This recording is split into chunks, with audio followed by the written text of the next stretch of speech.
स्वागत है आपका एक बार फिर से हमारी इंग्लिश क्लासेस के अंदर। जैसा कि पिछली क्लास के अंदर हमने देखा था, हम प्रेजेंट सिंपल टेंस के बारे में चर्चा कर रहे थे। प्रेजेंट सिंपल टेंस के बारे में चर्चा करते करते हमने देखा था कि नाउन जो होते हैं उनके नंबर्स जो सिंगुलर और प्लूरल किस प्रकार से हो सकते हैं। आगे बढ़ते हैं। पिछली क्लास का लास्ट जो हमारा पेज था उसमें देखा था कि सब्जेक्ट जो सिंगुलर और प्लूरल वर्ब के हिसाब से लगता है। अगर हमारा सब्जेक्ट सिंगुलर है तो हम वर्ब की फर्स्ट फॉर्म के साथ में एस और ईएस लगाते हैं प्रेजेंट सिंपल टेंस के अंदर।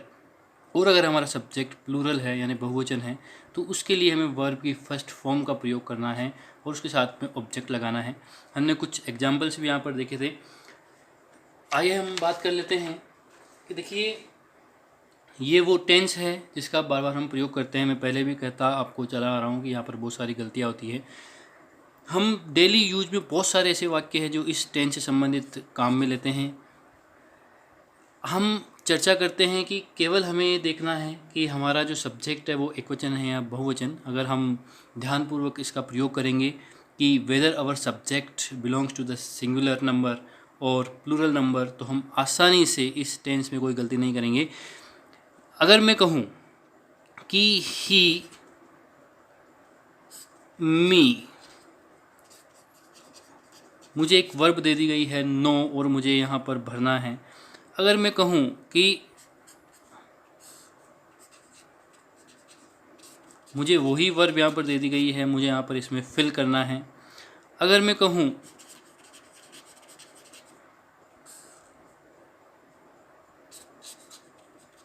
इसको मुझे फिल करना है। अगर मैं कहूँ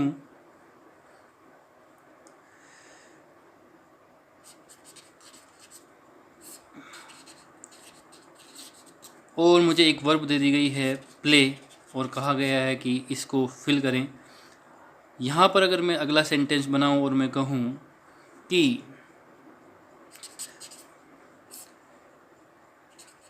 थोड़ा सा इसमें हम चेंज कर देते हैं, हम प्ले ही वर्ब यहाँ पर देते हैं। अगर हम कहें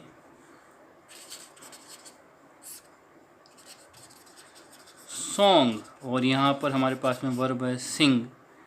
अगर मैं यहाँ पर कहूँ कि चिल्ड्रन, अभी कल हमने पिछली क्लास के अंदर नाउन देखा था कि इसका नंबर क्या होता है,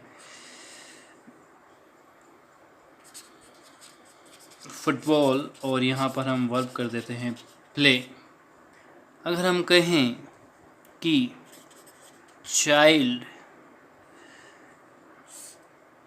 मिल्क, और यहाँ पर मैं कर देता हूँ ड्रिंक। कुछ वाक्य मैंने यहाँ पर लिखे हैं, छोटे छोटे से वाक्य हैं, क्योंकि छोटे छोटे वाक्य से आपको ये समझ में आ जाएगा। क्योंकि वाक्य बड़ा नहीं होता है, वाक्य के अंदर केवल वन सब्जेक्ट है, वन ऑब्जेक्ट है और एक वर्ब है। ये तो वाक्य के साथ में जो एडजेक्टिव एडवर्ब्स वगैरह लगाई जाती है, इसके कारण जो वाक्य है वो हमें लंबा लगता है। बाकी मूल रूप से तीन चीज़ें यहाँ पर होती हैं। अगर हम इन सारे वाक्यों को समझ लेंगे तो हमारे लिए बड़ा आसान हो जाएगा। देखिए, इसी तरह के हमारे एग्जाम्स में क्वेश्चन आते हैं या नहीं भी आते हैं, आप बोलने के हिसाब से या लिखने के हिसाब से समझे कि हमने यहाँ पर एक सब्जेक्ट दिया है और इसके साथ में एक ऑब्जेक्ट यहाँ पर दे दिया है। सब्जेक्ट दिया है और सब्जेक्ट के बाद में मैंने यहाँ पर ऑब्जेक्ट आपको दिया है और मैंने एक वर्ब जो है कोष्टक में मेंशन करी है। और हमें करना क्या है, हमें करना ये है कि अकॉर्डिंग टू द सब्जेक्ट, कि सब्जेक्ट के अनुसार कि whether we need to fill the singular verb और प्लूरल वर्ब, कि हमें जो वर्ब है उसको सिंगुलर के रूप में सब्जेक्ट को मानते हुए लिखना है या प्लूरल के रूप में लिखना है, ये हमें यहाँ पर ध्यान देना। देखिए, हमारा जो पहला वाक्य है उसके अंदर ही, और हमने बड़े स्पष्ट रूप से कहा था कि जो सिंगुलर होता है, अगर नाउन की बात करें तो ही और शी, और हमारा जो इट है प्लस जो सिंगुलर नाउन है, ये सब सिंगुलर में आते हैं। प्लूरल की जब हमने बात करी थी तो हमने कहा था आई, वी, यू और दे, ये जो प्रोनाउन है, और इसके अलावा जो प्लूरल प्रोनाउन है जिनका हमने पिछली क्लास के अंदर बड़ा अच्छे से डिस्कस किया था, तो ये सिंगुलर है, ये प्लूरल है। हमें बड़ी आसानी से यहाँ पे दिख रहा है कि ही हमारा जो है सिंगुलर है, हमें इसके साथ में एस या एस लगाना पड़ेगा क्योंकि नो के पीछे डब्लू लगा हुआ है केवल, तो हम यहाँ पर लिखेंगे नोज। ही नोज मी, वह मुझे जानता है। अगला प्रश्न, वर्ब वही है लेकिन क्योंकि यहाँ पर आई आ गया और आई हमें पता है कि ये प्लूरल है, और प्लूरल के लिए हमने कहा था कि प्लूरल अगर हो तो वर्ब की फर्स्ट फॉर्म का ही प्रयोग करना है, एस और एस नहीं लगाना है। तो इस कंडीशन के अंदर हम यहाँ पर केवल नो लगाएंगे, आई नो हिम। और इसीलिए आप हमेशा ध्यान रखिए जब हम आई का प्रयोग करते हैं तो हमेशा वहाँ पर वर्ब की फर्स्ट फॉर्म ही लगाते हैं। I like this, I know this, I hat, I love. जो जहाँ पर आई है वहाँ पर नो हम लगाएंगे, इसको आप ध्यान रखें। हम फर्स्ट की वर्ब की फर्स्ट फॉर्म का प्रयोग करेंगे। अगला वाक्य है, यहाँ पर एक नाउन दिया हुआ है राधा। राधा सिंगुलर नाउन है और हमारी जो वर्ब है वो लाइक है, तो हमें एस और एस लगाना है। तो यहाँ पर एस लगेगा, जैसा कि हमने एस और एस लगाने के रूल्स देखे थे, उसको आप वापस देखेंगे तो आपके समझ में आ जाएगा। तो वाक्य हमारा बन जाता है राधा लाइक्स मी। अगले वाक्य पर चलते हैं। हमारे पास सब्जेक्ट के रूप में दे है। दे बहुवचन होता है, हम सब जानते हैं। दे का मतलब वे सब होता है, बहुवचन के रूप में काम में लेते हैं। प्ले हमारी वर्ब दी हुई है, दे है, तो दे के साथ में केवल वर्ब की फर्स्ट फॉर्म का प्रयोग करना है, एस और एस नहीं लगाना है। तो यहाँ पर हम प्ले का प्रयोग करेंगे। अगर यहाँ पर वर्ब जो हमारा सब्जेक्ट एक वचन होता तो ये प्लेज बन जाता। ठीक है, आगे चलते हैं। अगला हमारा सब्जेक्ट वी है। वी भी आप देखेंगे बहुवचन में है, वर्ब की फर्स्ट फॉर्म का प्रयोग करना है, तो प्ले वी के साथ भी लगेगा, वी प्ले क्रिकेट। आगे चलते हैं। अगला वाक्य है जिसमें शी हमारा दिया हुआ है। शी जो है एक वचन है, एक के बारे में बात कर रहे हैं, तो शी के लिए हमें जो सिंग वर्ब दी गई है हमें एस और एस लगाना है, तो यहाँ पर एस लगेगा। आप सबको पता है हम यहाँ की बात कर रहे हैं शी की, तो यहाँ पर वर्ब के साथ में एस और एस लगाने के कारण यहाँ पर एस लगा और ये सिंग्स बन जाता है। अगला हमारा जो वाक्य है उसमें चिल्ड्रन लगा हुआ है। चिल्ड्रन के बारे में हमने बात करी थी कि चाइल्ड का ये जो है प्लूरल होता है चिल्ड्रन, और प्लूरल होने के कारण ये जो प्ले है इसके लिए हम केवल वर्ब की फर्स्ट फॉर्म का प्रयोग करते हुए इसको केवल प्ले लगाएंगे। अगला ही वाक्य चाइल्ड मैंने यहाँ पर लगाया। चाइल्ड जो है सिंगुलर होता है, और यहाँ पर ड्रिंक हमने वर्ब दी है, ड्रिंक यानी पीना। अब ये जो ड्रिंक है इसके आगे हमें एस लगाना होगा और ये बन जाएगा ड्रिंक्स। तो इस तरह से हम जब प्रेजेंट सिंपल टेंस की बात करें तो हमें करना जो होता है वो ये करना होता है कि हमें जो हमारा सब्जेक्ट है उस सब्जेक्ट को आइडेंटिफाई करना है। We need to identify the subject whether it belongs to the singular और प्लूरल।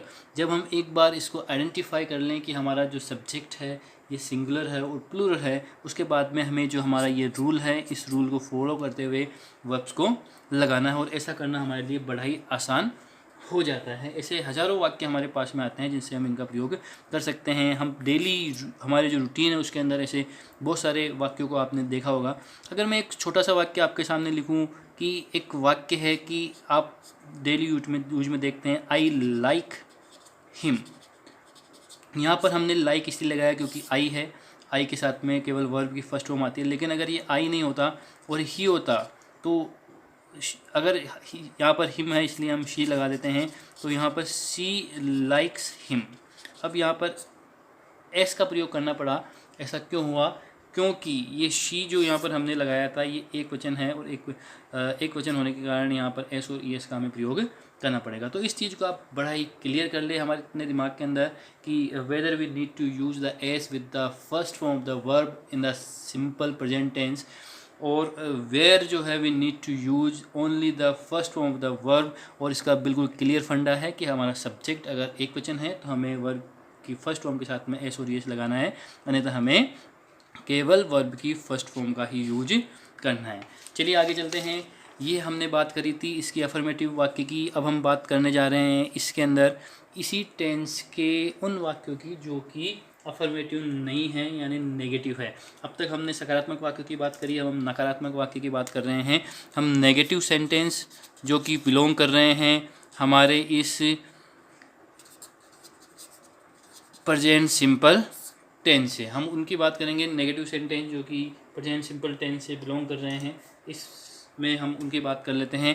चलिए उसी फॉर्म में हम चलेंगे। हम सब्जेक्ट की बात करते हैं। अगर हमारा सब्जेक्ट सिंगुलर है और हमारा सब्जेक्ट प्लूरल है यानी एक वचन है और बहुवचन है, तो हमें क्या करना है, इन दोनों को ध्यान में रखते हुए हम आगे चलेंगे। अगर हमारा सब्जेक्ट एक वचन है तो ऐसी स्थिति में हमें डज नॉट का प्रयोग करना है, और अगर हमारा सब्जेक्ट प्लूरल है तो आप याद रखें कि हमें डू नॉट का प्रयोग करना है। और डज नॉट और डू नॉट के प्रयोग के बाद में जो वर्ब है उसकी फर्स्ट फॉर्म का ही हमें हमेशा प्रयोग करना है, ये हमें ध्यान रखना है। यहाँ पर एक वचन होने की स्थिति में एस और एस का प्रयोग नहीं करें, यहाँ पर ही बार बार गलतियाँ होती है और उसके तुरंत बाद हमें ऑब्जेक्ट का प्रयोग करना है। यानी जहाँ पर एकवचन था वहाँ डज लगाना है, जहाँ बहुवचन है वहाँ डू लगाना है, और उसके साथ में we need to use the first form of the verb. ये हमें ध्यान रखना है। चलिए उदाहरण के लिए हम देख लेते हैं। हमने बहुत सारे वाक्य भी बनाए थे कि ही नोज़ मी, वह मुझे जानता है। अगर इस वाक्य को मुझे नेगेटिव बनाना है तो ही, जैसे कि तुम्हें पता है कि ही जो है ये एकवचन है, तो ही के साथ में हम डज नॉट का प्रयोग करेंगे। ही डज नॉट नो मी। अब यहाँ पर नो क्यों आया? क्योंकि हमने कहा है कि इसके का साथ में केवल वर्ब की फर्स्ट फॉर्म का प्रयोग ही हमें करना है। आगे चलते हैं। अगर मैं कहूँ कि ये वाक्य को अगर ये ही नहीं होता और यहाँ पर आई होता, आई नो यू, मैं तुम्हें जानता हूँ। अगर ये वाक्य होता, क्योंकि यहाँ पर प्लूरल के रूप में है इसलिए नो का प्रयोग हुआ है, तो अगर मुझे इसका नेगेटिव बनाना है तो हमें डू नॉट यहाँ पर लेना पड़ेगा आई के लिए। I do not know you. Do not के साथ में भी वर्ब की फर्स्ट फॉर्म का प्रयोग करना है। जैसे हमने साफ स्पष्ट कहा है कि चाहे डज हो चाहे डू हो, we always need to use the first form of the verb in the negative sentence और the interrogative sentence of the present simple tense. ये हमें हमेशा हमारे दिमाग में ध्यान रखना है। जहाँ पर डू डज आ जाए वहाँ हमेशा ये ध्यान रखिए कि वर्ब की फर्स्ट फॉर्म का ही प्रयोग होगा। तो डू नॉट, डज नॉट का हम प्रयोग करते चले जाएंगे। हम अगर ये बोलें कि राधा लाइक्स कृष्णा, अगर इस वाक्य को हम ये इसका नेगेटिव बनाना है तो हमें डज नॉट का प्रयोग करना पड़ेगा, क्योंकि राधा एक वचन है और हम कहेंगे Radha does not like Krishna. तो ये ध्यान रखें, जहाँ पर एक वचन है वहाँ डज का प्रयोग करें और जहाँ पर बहुवचन हो वहाँ पर डू का प्रयोग करें। इस चीज़ को हम अच्छे से समझ लें कि हमें ये कार्य करना है, नहीं तो यहाँ पर बहुत सारी मिस्टेक इसके अंदर भी की जाती है। तो डज नॉट और डू नॉट के प्रयोग को आप बहुत अच्छे से समझ लें। बिल्कुल स्पष्ट सी बात है कि अगर हमारा जो सब्जेक्ट है वो ही, शी, इट है, ही, शी और इट है, जैसे हम बार बार कह रहे हैं, और ऐसा कोई नाउन है जो कि एकवचन है, तो उसके लिए हमें डज का प्रयोग करना है। नेगेटिव में नॉट भी इसके साथ में लग जाएगा। और अगर हमारा जो सब्जेक्ट है वो आई है, यू है, या वी है, या दे है, या कोई ऐसा नाउन है जो कि प्लूरल है यानी बहुवचन है, एक से ज़्यादा की बात हो रही है, तो ऐसी स्थिति के अंदर हमें उसके साथ में डू नॉट का प्रयोग करना है, ये हमें समझ लेना है। और दोनों ही कंडीशन के अंदर वर्ब की फर्स्ट फॉर्म का यहाँ पर प्रयोग किया जाना है। आगे चलते हैं। आगे चलते हुए हम अब बात करेंगे इसी टेंस के इंटेरोगेटिव वाक्य की, यानी प्रश्नवाचक वाक्य की। इंटेरोगेटिव वाक्य यानी प्रश्नवाचक वाक्य की बात करेंगे कि प्रश्न कैसे बनाए जाते हैं। देखिए, प्रश्न दो तरह के होते हैं। एक प्रश्न वो होता है जो कि हेल्पिंग वर्ब से प्रारंभ होता है, और दूसरा वो होता है जो WH वर्ड से प्रारंभ होता है। यहाँ पर हम हेल्पिंग वर्ब के जो प्रश्न हैं, जो इंट्रोगेटिव सेंटेंस हैं, उनकी बात करेंगे। देखिए, किसी भी वाक्य का इंट्रोगेटिव सेंटेंस बनाने का सबसे जो सीधा फॉर्मेशन है, जो स्ट्रक्चर है, उसको आप समझ लें। वो स्ट्रक्चर बड़ा ही आसान होता है। वो स्ट्रक्चर हमें क्या कहता है कि किसी भी वाक्य का अगर हमें इंट्रोगेटिव सेंटेंस बनाना है तो आप उसकी जो हेल्पिंग वर्ब है, जैसे कि इस टेंस के अंदर हमारी हेल्पिंग वर्ब डू और डज थी, तो हेल्पिंग वर्ब को सबसे पहले आगे ले आइए। उसके बाद में आप सब्जेक्ट लगा दीजिए। उसके बाद में जो वर्ब की फॉर्म आने वाली है, चाहे वो कोई सी भी हो टेंस के अनुसार, वो आप लगा दीजिए। और उसके बाद में आप ऑब्जेक्ट का प्रयोग कीजिए और प्रश्नवाचक चिन्ह उसके अंत में लगेगा। ये फॉर्मेशन हर टेंस के जो इंटेरोगेटिव वाक्य उसका स्ट्रक्चर रहेगा। यहाँ पर हम प्रेजेंट सिंपल टेंस की बात करते हैं। प्रेजेंट सिंपल टेंस में जैसा कि हमें पता है कि हमारी हेल्पिंग वर्ब क्या है। हमारी हेल्पिंग वर्ब, अगर हमारा सब्जेक्ट सिंगुलर है और हमारा सब्जेक्ट प्लूरल है, तो उस कंडीशन में सिंगुलर में हम जो है डज का प्रयोग करते हैं और प्लूरल होने की स्थिति में हम डू का प्रयोग करते हैं। ये हमारी हेल्पिंग वर्ब है। इन हेल्पिंग वर्ब के बाद में पहले हम सब्जेक्ट पहले लगा रहे थे, हम सब्जेक्ट का प्रयोग करेंगे।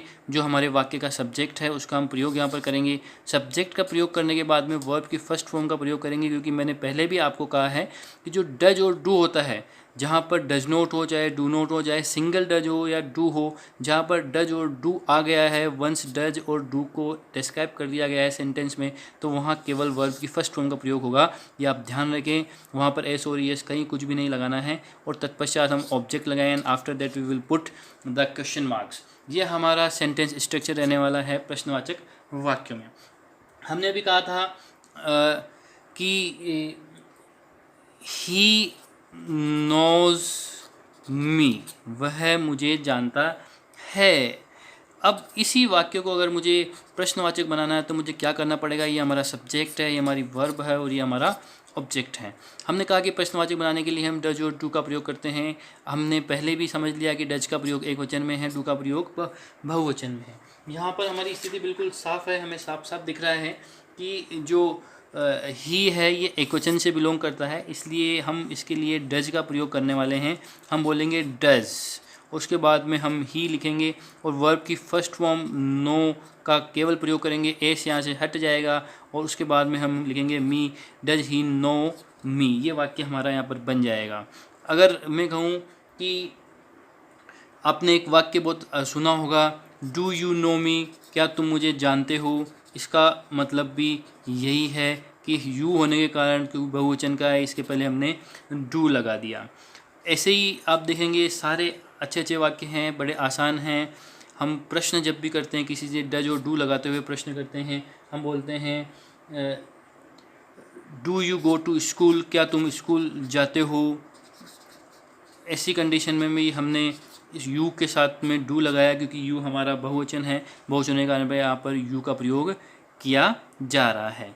अगर हम सिंगुलर सेंटेंस की बात करें तो हम कह सकते हैं does boy sing a song, क्या बच्चा गाना गाता है, क्या लड़का गाना गाता है। हम इस तरह से, क्योंकि यहाँ पर जो बॉय है वो एकवचन है, इसलिए हम उसके साथ में डज का प्रयोग कर सकते हैं। तो इस तरह से हम यहाँ पर बड़ी आसानी से समझ सकते हैं कि कहाँ पर हमें डज का प्रयोग करना है, कहाँ पर डू का प्रयोग करना है। इंट्रोगेटिव वाक्य बनाते समय आप ये ध्यान रखें कि इंट्रोगेटिव वाक्य में हमें पहले डू और डज का प्रयोग करना है। इसी क्रम में एक और सेंटेंस आता है यहाँ पर, जिसको हम बोलते हैं किसी भी टेंस का इंटेरोगेटिव नेगेटिव। इंटेरोगेटिव में भी नेगेटिव, ये बड़े आसान होते हैं। केवल हमें समझना होता है कि हमने पहले बात करी थी कि जब हम इंट्रोगेटिव सेंटेंस हमने प्रेजेंट सिंपल का बनाया था, तो हमने कहा था कि डू डज और उसके तुरंत बाद में सब्जेक्ट, फिर वर्ब की फर्स्ट फॉर्म लगाएं और फिर ऑब्जेक्ट लगाएं। ये हमने स्ट्रक्चर दिया था। यहाँ पर हमें कुछ भी नहीं करना है। हमें ध्यान रखना है कि जब कभी भी इंट्रोगेटिव नेगेटिव बनाएं किसी भी वाक्य का, तो जो हमारा सब्जेक्ट था उस सब्जेक्ट के बाद में हमें नॉट को पुट करना है। उदाहरण के लिए यहाँ हम बात कर रहे हैं डू और डज की। इस स्थिति में उसके बाद में हम सब्जेक्ट लगाते हैं और जो सब्जेक्ट के बाद में हमें क्या करना है कि नॉट का प्रयोग कर देना है और उसके बाद में फिर हम वापस वही हमारी वर्ब की फर्स्ट फॉर्म प्लस ऑब्जेक्ट का प्रयोग करना है। इस नॉट को सब्जेक्ट और वर्ब की फर्स्ट फॉर्म के बीच में हमें हमेशा लगाना है इंट्रोगेटिव नेगेटिव वाक्य के अंदर। हम देख लेते हैं कुछ उदाहरण जिन वाक्यों को हमने भी बनाया था। हमने कहा था डज ही नो मी, तो हम इसका कह सकते हैं कि डज ही नॉट नो मी, क्या वह मुझे नहीं जानता है। पहले हमने कहा था डज ही नो मी, क्या वह मुझे जानता है। अब हम कहेंगे डज ही नॉट नो मी, क्या वह मुझे नहीं जानता है, और वर्ब की फर्स्ट फॉर्म का ही हमें प्रयोग करना है। हमने कहा था डू यू नो मी, क्या तुम मुझे जानते हो, तो हम इसको कह सकते हैं कि डू यू नॉट नो मी, क्या तुम मुझे नहीं जानते हो। बड़ी आसानी से हम इसको लिख सकते हैं। हम कहते हैं does boy sing a song, हमने अभी एक वाक्य लिखा था does boy sing a song, क्या बच्चा गाना गाता है। हम इसको बड़ी आसानी से कन्वर्ट कर सकते हैं कि does boy not sing a song. तो बड़ी आसानी से हम इस वाक्य को कन्वर्ट कर सकते हैं। तो 4 भाग किसी भी टेंस के होते हैं। जब हम बात करते हैं उसके 4 तरह से वाक्य होते हैं। एक साधारण वाक्य होता है उसका, एक उसका नेगेटिव होता है, एक उसका इंटेरोगेटिव होता है और एक इंट्रोगेटिव नेगेटिव होता है। तो हमने प्रेजेंट सिंपल टेंस को बड़ी आसानी से समझ लिया है। You try to make the lots of sentence regarding the present simple tense. Present simple tense के बहुत सारे सेंटेंसेस आप बनाइए। You construct a sentence of the present simple, affirmative sentence, negative sentence, interrogative sentence and interrogative negative sentence। जितनी practice आप करेंगे उतना ही आप परफेक्शन मिलेगा, क्योंकि प्रैक्टिस मेक्स मैन परफेक्ट, इसमें कोई दो राय की बात नहीं है। आप प्रैक्टिस करते चले जाइए। डिफरेंट काइंड्स ऑफ वर्ब्स आप लीजिए, हर वर्ब को सूट कर रही है वहाँ पर लगाइए कि ये वर्ब यहाँ पर किस तरह से काम कर रही है। जैसे आप वर्ब को लगाते चले जाएंगे, डिफरेंट काइंड्स ऑफ सेंटेंस आपके बनते चले जाएंगे। जो सामने दिखे try to make it in the present simple tense, उसका प्रेजेंट सिंपल टेंस में बनाने का प्रयास कीजिए। आप ट्रांसलेट करने का प्रयास कीजिए किसी भी साधारण से वाक्य को, और आप देखेंगे कि धीरे धीरे आप इन सेंटेंस को कंस्ट्रक्ट करते चले जाएंगे। तो thank you very much for watching this video. अगला जो इसका वीडियो है वो भी प्रेजेंट सिंपल टेंस से ही रिलेटेड होगा, क्योंकि प्रेजेंट सिंपल टेंस बहुत ही इंपॉर्टेंट होता है।